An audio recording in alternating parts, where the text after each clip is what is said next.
শাবান মাস আমল করার মাস, নেকির মাস, গুরুত্বপূর্ণ মাস, ফজিলতপূর্ণ মাস।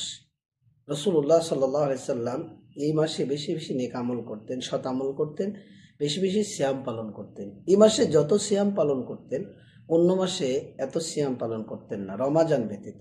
আয়েশা রাদিয়াল্লাহু আনহা থেকে বর্ণিত, তিনি বলেন যে রাসূলুল্লাহ সাল্লাল্লাহু আলাইহি সাল্লাম রমাজান ব্যতীত অন্য মাসে আমি এত সিয়াম পালন করতে দেখিনি, যে মাস অর্থাৎ শাবান মাস ব্যতীত। শাবান মাসে যিনি যত নফল সিয়াম পালন করতেন।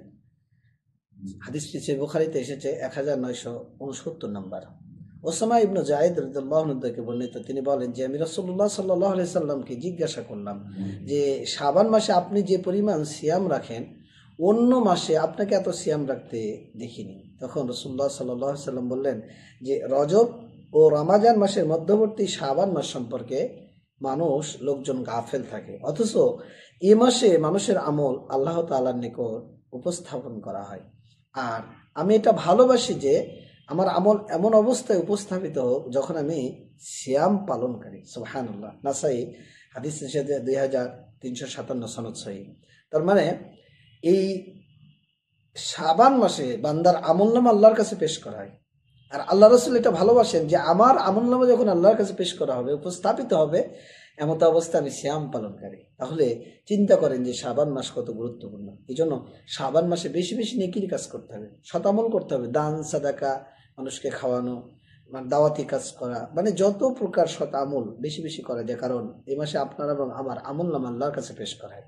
এছাড়া এই শাবান মাসের সিয়াম পালনের এতটাই গুরুত্ব যে এই মাসে একটা সিয়াম পালন করলে অন্য মাসে 2টা সিয়াম পালন করার সমান, সমপরিমাণ বা সমান।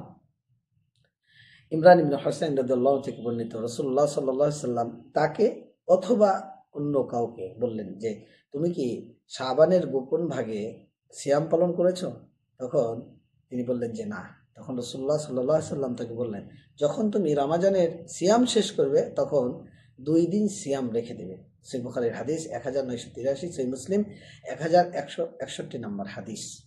তাহলে চিন্তা করেন যে শাবানের গুরুত্ব কত। অতএব এই মাসে বেশি বেশি সিয়াম পালন করা উচিত, করতে হবে, যার সামর্থ্য রয়েছে আমরা চেষ্টা করব।